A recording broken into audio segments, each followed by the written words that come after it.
이 동네에서 이 아들을 모르는 사람은 없었습니다.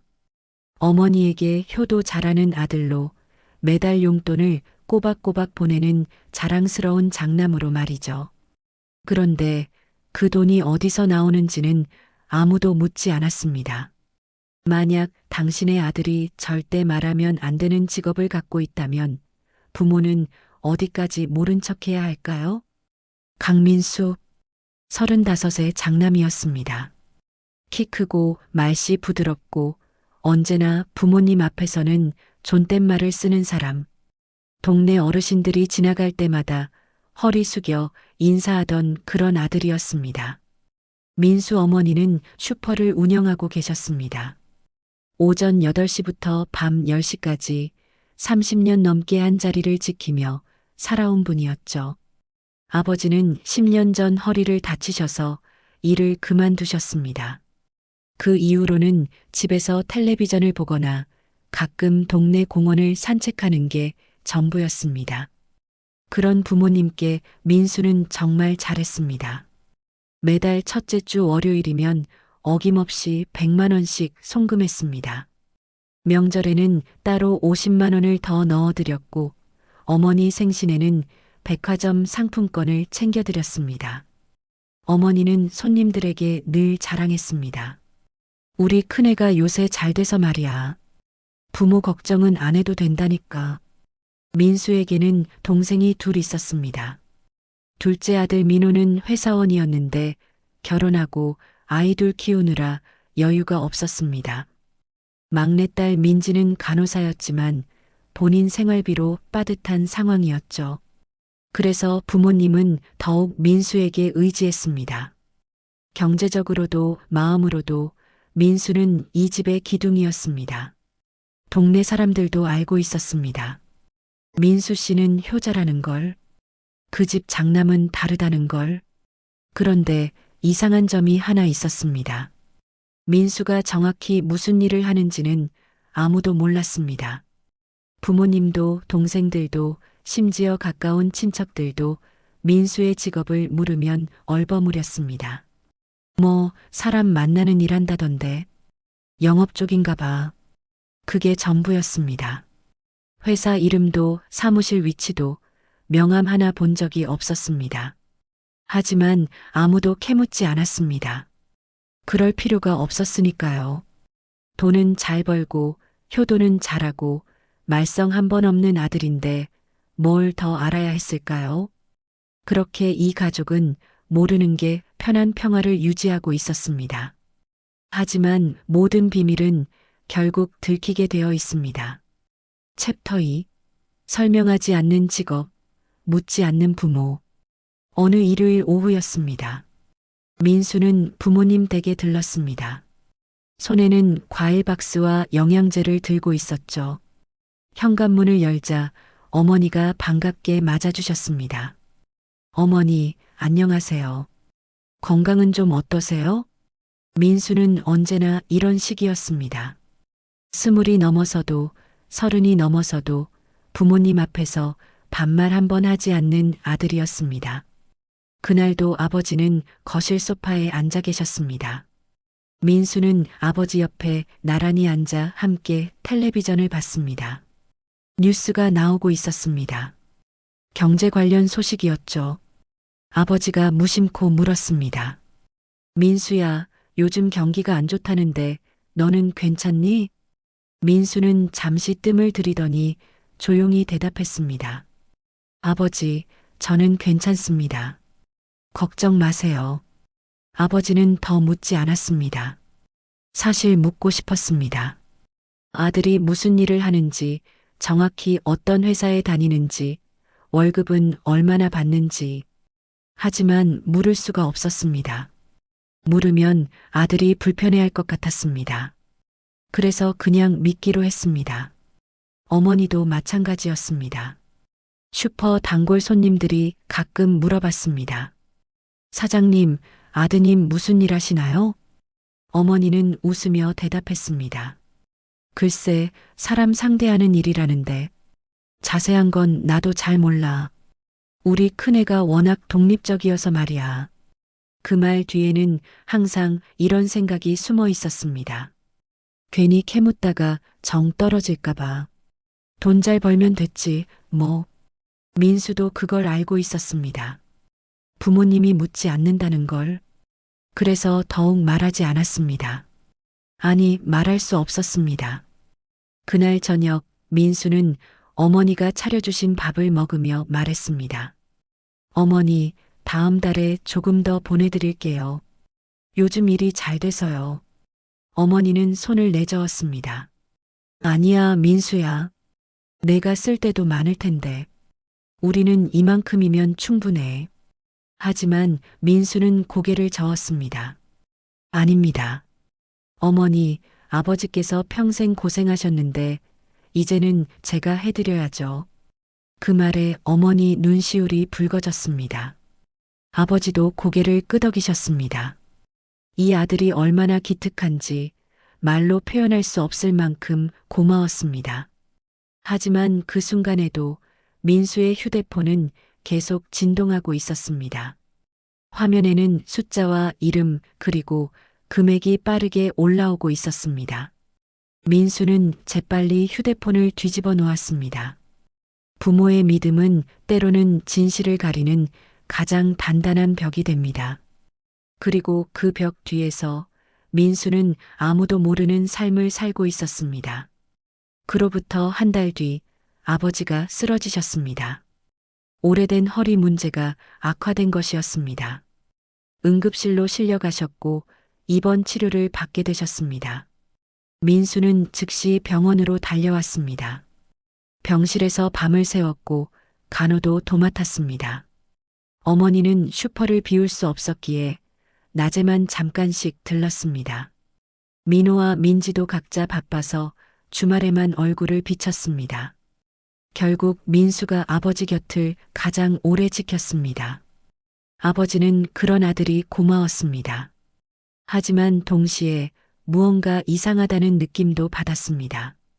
병실에 있는 동안 민수는 끊임없이 전화를 받았습니다. 복도로 나가서 통화하는 모습이 하루에도 대여섯 번은 반복됐습니다. 목소리는 낮았지만 아버지 귀에는 어렴풋이 들렸습니다. 네, 확인했습니다. 내일까지 처리하겠습니다. 수수료는 기존대로 30% 맞죠? 네, 걱정 마세요. 아버지는 고개를 갸우뚱했습니다. 수수료? 30%? 무슨 일을 하는 거지? 어느 날 밤 민수가 잠깐 화장실에 간 사이였습니다. 침대 옆 테이블 위에 민수의 휴대폰이 놓여 있었습니다. 그때 문자 알림이 떴습니다. 아버지는 무심코 화면을 봤습니다. 입금 완료. 이번 건 소개비 200 포함. 다음 주 목요일 추가 건 대기 중. 아버지의 심장이 빠르게 뛰기 시작했습니다. 소개비, 추가 건? 이게 대체 무슨 내용인가? 정상적인 직장인이 받는 문자가 아니었습니다. 민수가 돌아왔습니다. 아버지는 재빨리 눈을 감았습니다. 아무것도 보지 않은 척했습니다. 하지만 머릿속에서는 계속 문자 내용이 맴돌았습니다. 그날 밤 아버지는 잠을 이룰 수 없었습니다. 옆 침대에서는 민수가 조용히 잠들어 있었습니다. 아버지는 천천히 고개를 돌려 아들을 바라봤습니다. 민수야, 너 대체 무슨 일을 하는 거니? 입 밖으로는 내지 못한 질문이었습니다. 하지만 그 질문은 이미 아버지의 마음속에 깊이 박혀 있었습니다. 다음 날 아침 어머니가 병실에 왔습니다. 아버지는 어머니를 복도로 불렀습니다. 민수가 없는 사이였습니다. 아버지는 조심스럽게 물었습니다. 여보, 민수가 정확히 무슨 일 한다고 했소? 어머니는 의아한 표정을 지었습니다. 글쎄, 사람 만나는 영업 쪽이라고 했잖아요. 왜요? 아버지는 한참을 망설이다가 말했습니다. 아니요, 그냥 요즘 전화 통화하는 거 들으니까 좀 이상해서. 어머니는 가볍게 웃으며 대답했습니다. 당신 괜한 의심하지 마요. 우리 큰애가 뭘 잘못하겠어요. 그렇게 효도하는데 아버지는 더 이상 말하지 못했습니다. 하지만 마음속 불안은 점점 커져만 갔습니다. 이때 멈췄다면 이 가족은 아직 가족이었을지도 모릅니다. 하지만 진실은 이미 조금씩 새어나오고 있었습니다. 그리고 그 진실은 이 가족을 결코 예전으로 돌아갈 수 없게 만들 것이었습니다. 아버지가 퇴원하신 지 일주일이 지났습니다. 하지만 마음은 퇴원하지 못했습니다. 병원에서 받던 그 문자 메시지가, 복도에서 들었던 그 낮은 통화 목소리가 계속 머릿속을 맴돌았습니다. 소개비 200, 수수료 30%, 추가건 대기 중. 정상적인 회사에서 일하는 사람이 받는 문자가 아니었습니다. 아버지는 확신했습니다. 민수가 뭔가 숨기고 있다는 것을요. 그날 저녁 아버지는 결심했습니다. 더 이상 모른 척할 수 없다고 민수를 집으로 불렀습니다. 어머니도 함께 자리했습니다. 거실 테이블을 사이에 두고 부모와 아들이 마주 앉았습니다. 아버지는 조심스럽게 입을 열었습니다. 민수야, 아버지가 하나 물어보마. 민수는 평소처럼 공손하게 대답했습니다. 네, 아버지. 말씀하세요. 너 정확히 무슨 일 하는 거니? 잠시 침묵이 흘렀습니다. 민수는 어머니를 보고 다시 아버지를 봤습니다. 표정이 굳어졌습니다. 아버지, 제가 말씀드렸잖아요. 영업 쪽 일이라고요. 아버지는 고개를 저었습니다. 그런 식으로 얼버무리지 마라. 아버지가 병원에서 내 문자 받다. 소개비, 수수료, 추가건. 이게 대체 무슨 일이냐? 민수의 얼굴이 창백해졌습니다.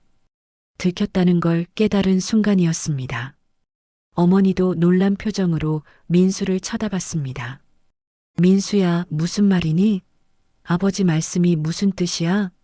민수는 한참을 말없이 앉아 있었습니다. 그러다가 천천히 입을 열었습니다. 죄송합니다. 그 한마디에 거실의 공기가 무거워졌습니다.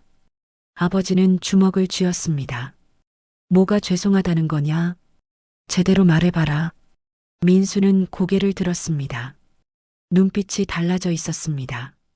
공손함 뒤에 숨겨져 있던 또 다른 얼굴이 드러나고 있었습니다. 제가 하는 일은 사람과 사람을 연결해 주는 겁니다.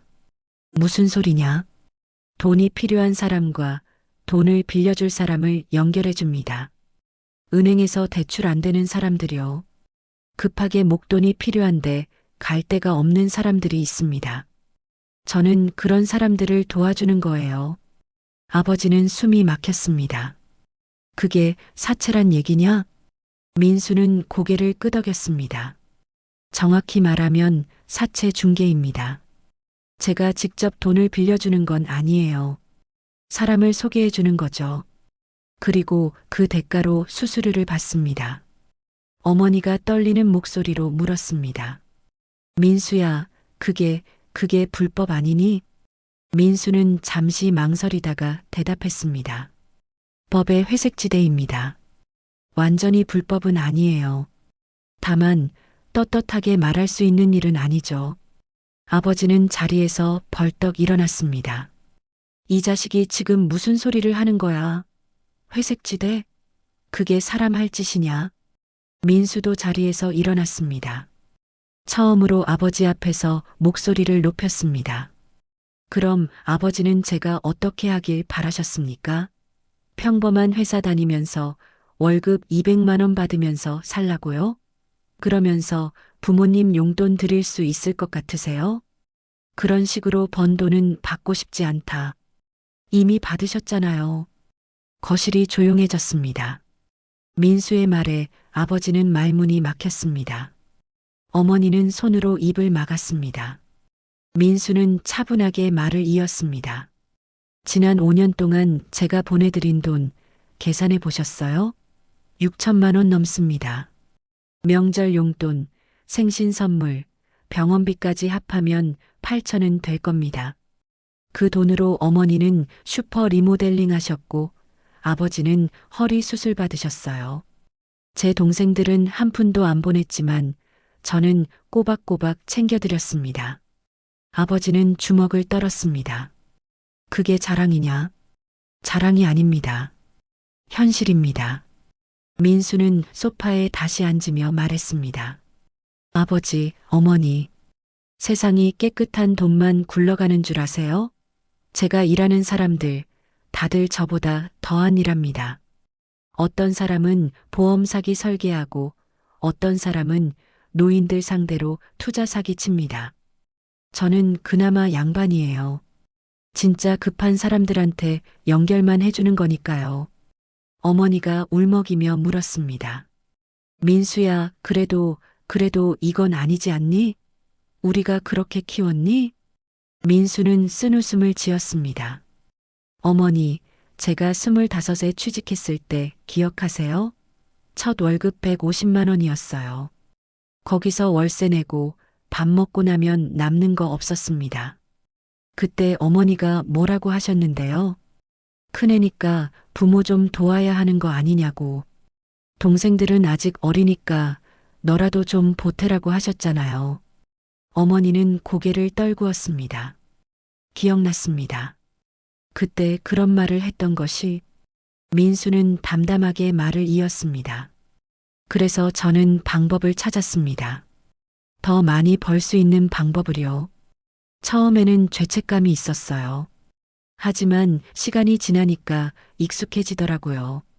그리고 깨달았습니다. 내가 안 하면 다른 사람이 했을 뿐이라는 걸요. 아버지는 아들을 물끄러미 바라봤습니다.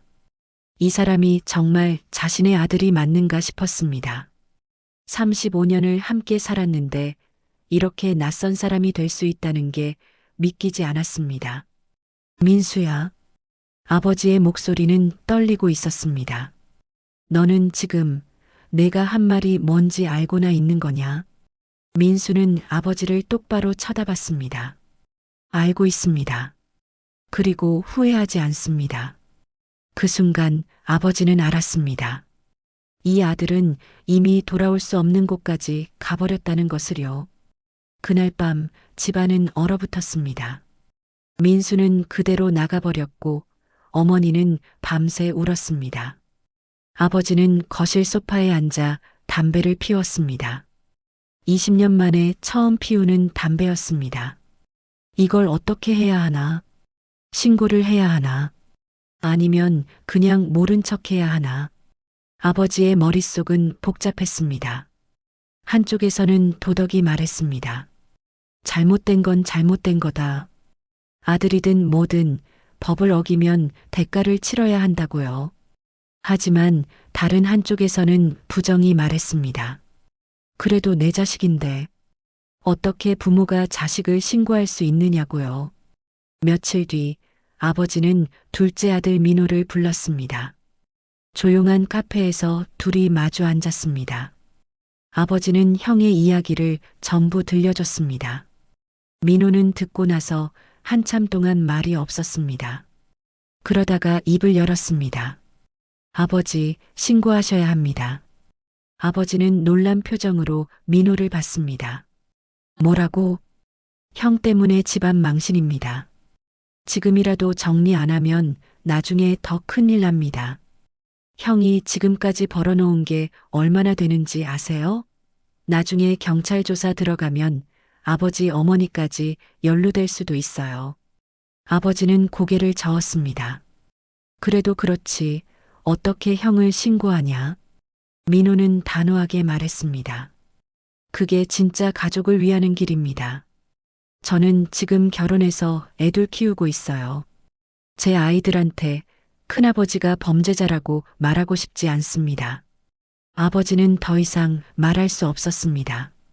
그날 저녁, 이번에는 막내딸 민지를 만났습니다. 민지는 오빠들과 달랐습니다. 이야기를 듣고 나서 눈물부터 흘렸습니다. 아버지, 큰오빠가 왜 그랬을까요? 아버지도 모르겠다. 민지는 고개를 저었습니다. 하지만 그래도 오빠잖아요. 우리가 포기하면 큰오빠는 어떻게 돼요? 그건 네 오빠가 선택한 길이야. 민지는 아버지 손을 잡았습니다. 아버지, 한 번만 더 기회를 주면 안 돼요? 큰오빠한테 제대로 일 그만두라고 하고 다시 시작하게 도와주면 안 되나? 아버지는 쓴웃음을 지었습니다. 그 녀석이 그럴 것 같으냐? 오히려 우리를 설득하려 들 거다. 민지는 울먹이며 말했습니다. 그래도 가족인데요. 일주일 뒤 아버지는 가족회의를 소집했습니다. 민수를 포함해서 온 가족이 다시 한자리에 모였습니다. 거실 테이블에 둘러앉았지만 아무도 서로를 제대로 쳐다보지 못했습니다. 아버지가 먼저 입을 열었습니다. 민수야, 마지막으로 묻는다. 내가 하는 일 그만둘 수 있겠니? 민수는 잠시 망설이다가 대답했습니다. 아버지, 저는 이미 너무 깊이 들어왔습니다. 지금 그만두면 제가 연결해준 사람들한테 보복당할 수도 있어요. 민호가 끼어들었습니다. 그럼 경찰한테 보호 요청하면 되잖아요. 민수는 고개를 저었습니다. 세상이 그렇게 단순하지 않아. 민호가 소리쳤습니다. 단순하지 않은 게 아니라 형이 책임지기 싫은 거잖아. 책임? 내가 누구 때문에 이 일 시작했는데 가족 먹여 살리려고 한 거잖아. 누가 그렇게 해달라고 했어? 우리가 그런 돈 원했어? 형제가 서로 소리를 지르기 시작했습니다. 어머니는 울면서 말렸습니다. 그만해. 제발 그만하라고. 민지도 눈물을 흘리며 말했습니다. 오빠들 제발. 우리 가족인데 왜 이래요? 아버지는 탁자를 쳤습니다. 쾅 하는 소리에 모두가 조용해졌습니다. 아버지는 천천히 말했습니다. 민수야, 아버지가 평생 부끄럽지 않게 살려고 노력했다. 가난해도 힘들어도 정직하게 살려고 했어. 그게 내가 너희한테 물려줄 수 있는 유일한 유산이라고 생각했거든. 민수는 고개를 숙였습니다. 아버지는 계속 말했습니다. 그런데 너는 지금 그걸 다 무너뜨리고 있어. 내가 번 돈으로 우리가 살았다는 것, 그게 얼마나 수치스러운지 아니? 아버지, 나는 내 아버지지, 내 죄의 공범은 아니다. 그 말에 민수는 고개를 들었습니다. 눈가가 붉어져 있었습니다. 그럼 아버지는 저를 버리시겠다는 거예요? 아버지는 한참을 침묵했습니다. 그러다가 천천히 입을 열었습니다. 아니다. 버리는 게 아니라 내가 스스로 선택하게 두는 거다. 지금이라도 일 정리하고 바른 길로 돌아올 거냐, 아니면 그 길로 계속 갈 거냐? 민수는 눈물을 흘렸습니다. 처음으로 부모님 앞에서 우는 모습을 보였습니다. 아버지, 저는 제가 잘하는 게 이것밖에 없어요. 다른 걸로는 이만큼 못 벌어요. 어머니가 아들에게 다가갔습니다. 손을 잡으려 했습니다. 하지만 민수는 뒤로 물러났습니다. 어머니, 제가 번 돈으로 어머니가 행복해 하시는 거 봤어요. 그게 저한테는 가장 큰 보람이었는데 이제 와서 그게 죄라고 하시면 저는 어떻게 해요? 어머니는 울면서 말했습니다. 민수야, 엄마는 돈보다 내가 떳떳하게 사는 게 더 좋아. 제발 그 일 그만두자. 민수는 고개를 저었습니다. 그리고 천천히 자리에서 일어났습니다. 죄송합니다. 저는 못 그만둡니다. 그리고 현관문을 열고 나가버렸습니다. 뒤에서 어머니의 울음소리가 들렸지만 민수는 뒤돌아보지 않았습니다. 그로부터 석 달이 지났습니다. 민수는 한 번도 집에 오지 않았습니다.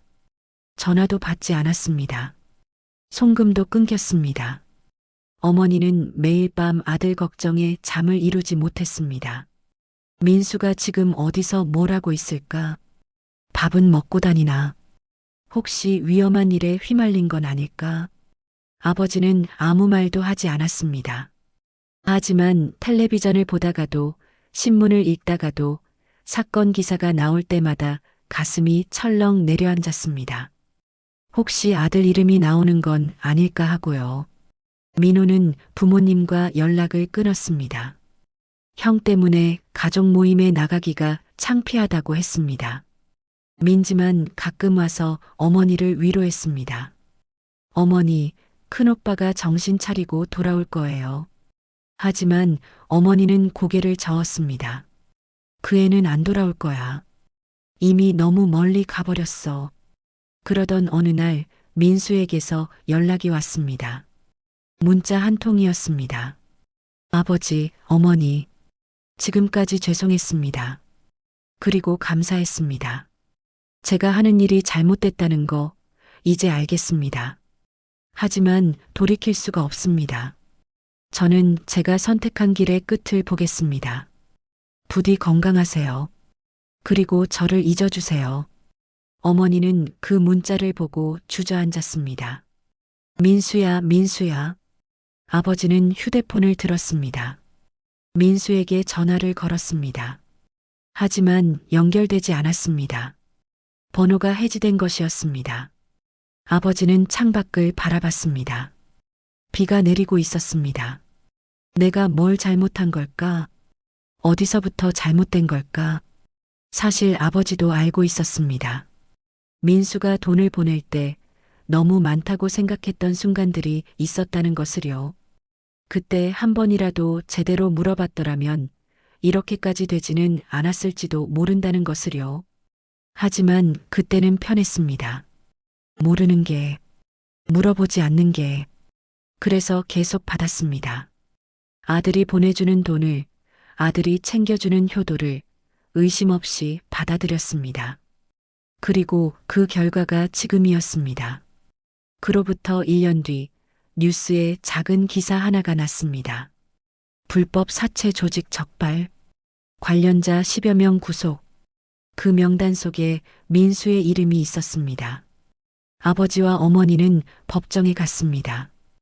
유리 너머로 아들을 봤습니다. 수감복을 입은 아들은 더 이상 효자의 얼굴이 아니었습니다. 그저 지쳐 보이는 30대 남자의 얼굴이었습니다. 민수는 부모님을 봤습니다. 고개를 숙였습니다. 아무 말도 하지 못했습니다.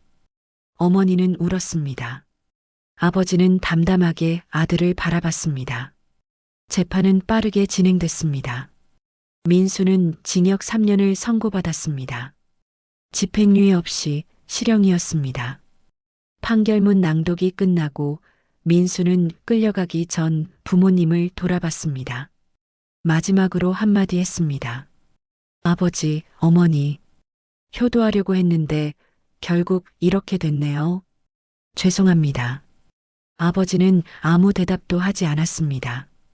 그저 지켜볼 뿐이었습니다. 아들이 사라지는 모습을요. 법정을 나와서 어머니가 물었습니다.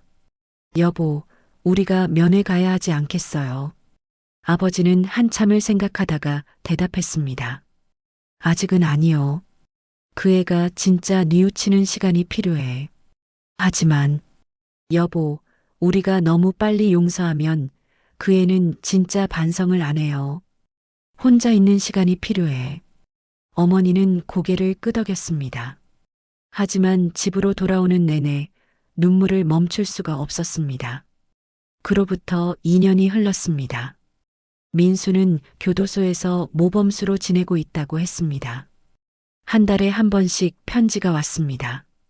처음에는 짧은 안부였다가 점점 길어졌습니다.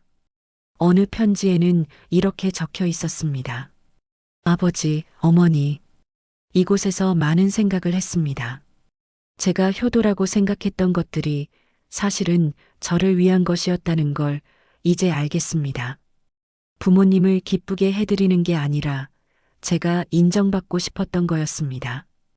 떳떳하지 못한 방법으로 번 돈이었지만 그 돈으로 부모님이 행복해 하시는 걸 보면서 저는 제 죄책감을 덮을 수 있었습니다. 결국 저는 부모님을 이용했던 겁니다. 정말 죄송합니다. 어머니는 그 편지를 읽고 또 울었습니다. 아버지는 편지를 접어서 서랍에 넣었습니다. 여보, 이제 면회 가도 되지 않을까요? 아버지는 고개를 끄덕였습니다. 이제는 가야지. 다음 주 두 사람은 교도소를 찾았습니다. 면회실에 앉아서 기다렸습니다. 문이 열리고 민수가 들어왔습니다. 2년 만에 보는 아들이었습니다. 민수는 많이 수척해져 있었습니다. 하지만 눈빛은 예전과 달랐습니다. 더 맑아 보였습니다. 아버지, 어머니. 민수는 유리 너머로 두 손을 모았습니다. 깊게 고개를 숙였습니다. 죄송합니다. 그리고 감사합니다. 어머니는 손을 들어 유리에 댔습니다. 민수도 손을 들어 맞댔습니다. 유리를 사이에 두고 모자의 손이 겹쳐졌습니다.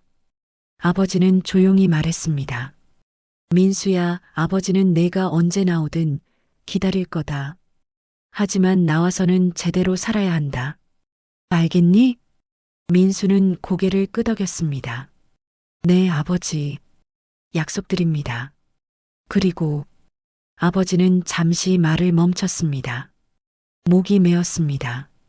나중에 나오면 다시 우리 아들로 돌아와라. 돈 많이 버는 아들 말고 그냥 떳떳한 아들로. 민수는 눈물을 흘렸습니다. 네, 아버지. 꼭 그렇게 하겠습니다. 면회 시간이 끝났습니다. 민수는 일어서서 다시 한번 깊게 절을 했습니다.